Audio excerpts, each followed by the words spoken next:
పొట్టకట్టుకొని సంపాదించి కట్టిన చిట్టీల సొమ్మును అడ్డగోలుగా బొక్కసిసిన చిట్టీల వ్యాపారులు మాజీ మంత్రి కొడాలి నాని ప్రధాన అనుచరులు గుడివాడ ఎన్టీఆర్ కాలనీకి చెందిన మండాది మహాలక్ష్మి శ్రీనివాసరావు వైసీపీ నాయకులుగా చెలామణి అవుతున్నారు. గత 20 ఏళ్లుగా కాలనీలో మత్స్యకార కుటుంబాలకు చెందిన వారితో చిట్టీలు కట్టించారు. విశాఖపట్నం, విజయనగరం, శ్రీకాకుళం జిల్లాలో భారీగా ఆస్తుల్ని కూడబెట్టి తమకు చెల్లించాల్సిన చిట్టి పాటల నగదును చెల్లించకుండా ఎగవేస్తున్నారని గుడివాడ 1 టౌన్ పోలీసులకు జూలై 31న బాధితులు కొందరు ఫిర్యాదు చేశారు. కానీ దానిపై ఎలాంటి చర్యలు లేకపోవడంతో మళ్లీ బాధితులు ఇటీవల పోలీసులను ఆశ్రయించారు. వారు మీ నగదు ఇచ్చేస్తున్నానంటున్నారని, సమయం కోరుతున్నారని పోలీసులు చెబుతూ వచ్చారు. ఈ క్రమంలో పోలీసుల వద్ద లక్ష్మి, శ్రీనివాసరావు లేనిపోని అనారోగ్య కథలు అల్లి రేపు మాపంటూ కాలయాపన చేశారు. మీడియాలో కథనాలు ప్రసారమయ్యాయి. దీంతో లక్ష్మి అప్పటికే పరారీలో ఉండగా శ్రీనివాసరావు ఇంటి సామాగ్రితో ఉడాయించడానికి సిద్ధం కాగా బాధితులు పోలీసులు ఫిర్యాదు చేశారు. దాంతో నిందితులు స్టేషన్కు పిలిచారు. కానీ నేటి వరకు ఈ కేసు నమోదు చేయలేదు.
పోలీసులు కేసు నమోదు చేయకపోవడంతో చిట్టీల వ్యాపారి ఎంచక్క 28 మంది బాధితులకు తాము పైసా కూడా చెల్లించే స్థితిలో లేమని సుమారు 38.60 లక్షలకు ఐపీ నోటీసులను గురువారం పంపారు.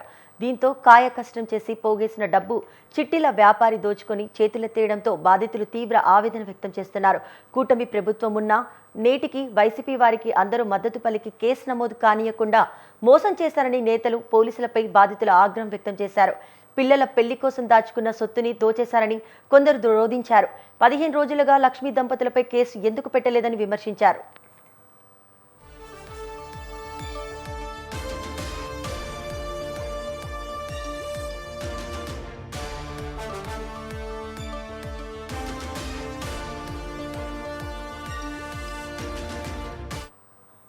గుడివాడ ఎన్టీఆర్ కాలనీకి చెందిన మండాది మహాలక్ష్మి, శ్రీనివాసరావు దంపతులు 32 మందికి 51.79 లక్షల చిట్టీల ద్వారా చెల్లించకుండా ఎగరవేశారని బాధితులు ఫిర్యాదు చేశారని, ఈ వ్యవహారంలో ఇంకా మిగిలిన బాధితులు కూడా స్టేషన్కు తరలి రావాలని సీఐ కొండపల్లి శ్రీనివాసరావు కోరారు.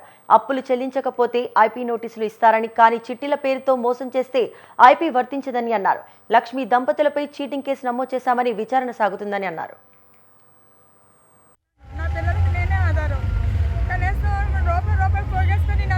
కట్టలేదని చెప్పినా సరే కడతావు నేను లేట్గా అయినా ఆగుతానని చెప్పి నా పేరు చీటీ వేయించింది. అమ్మాయి డబ్బులు కట్టించుకొని ఇప్పుడు చీటీ డబ్బులు ఇవ్వకుండా తిరిగి మా మీద కేసు పెట్టిందండి. ఎంతవరకు నేను చెప్పండి, మా పిల్లల ఫీజులు ఎలా కట్టుకోవాలి, మేము ఎలా బతుకుతాము? నేను ఓళ్ళమ్మ తిరిగి ఎండి చేపలు అమ్ముకొని నా బిడ్డలు పోషించడానికి నాకు ఆధారం ఉంటుందని నాకు ఎవరు చూసిన వాళ్ళు లేక నేను జాగ్రత్త పెట్టుకొని చేపలు కావాల్సినప్పుడల్లా కూరలకు తీసుకొని అత్తయ్య అని మోసం చేసి నన్ను కోరిక తీసుకొచ్చి ఇంటికి చెప్తానని 4 రోజులు, 10 రోజులు, 20 రోజులు గడువు పెట్టి చీటీలు వేసుకున్నాం. కష్టపడి నెత్తరిపోయి కాలేరిపోయి వేసి కష్టపడి తెచ్చుకుంటున్నానని నా రూపాయి ఇస్తుందని ఎక్కువ ఆశపడ్డాను. అత్తయ్య అని మోసం చేసి నన్ను ఎంతవరకు తీసుకొచ్చిందండి. పొద్దున్న నోటీసులు పంపించారు. మేము మొన్న గత 15 రోజుల కిందట మేము ఇక్కడ కంప్లైంట్ పెడితే ఆయన వచ్చారు, ఎలాగ అది మాట్లాడారు. సరే అని మేము ఊరుకున్నాం.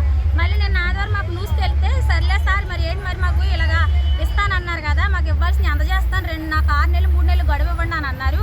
అన్న టైం మేము ఆగాము.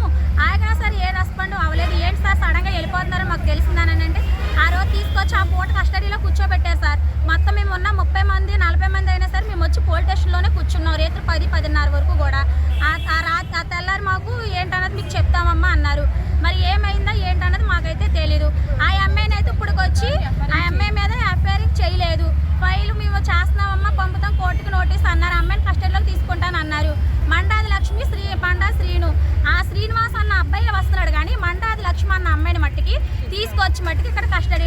పెట్టింది లేదు. మాకు న్యాయం చేస్తారని మేము ఇప్పుడు దాకా తిరిగాము. మేము ఇప్పుడు మరి మాకు నోటీసులు వచ్చినాయి. మాకు పరిష్కారం ఏంటి? అమ్మాయిని తీసుకురావాలి కదా. అమ్మాయిని తీసుకురాకుండా ఇప్పుడు దాకా వీళ్ళు మేము పెట్టింది దేనికి? ఎండనక వానక కష్టపడింది దేనికండి? చీటీ దాచుకున్న దేనికి? పిల్లల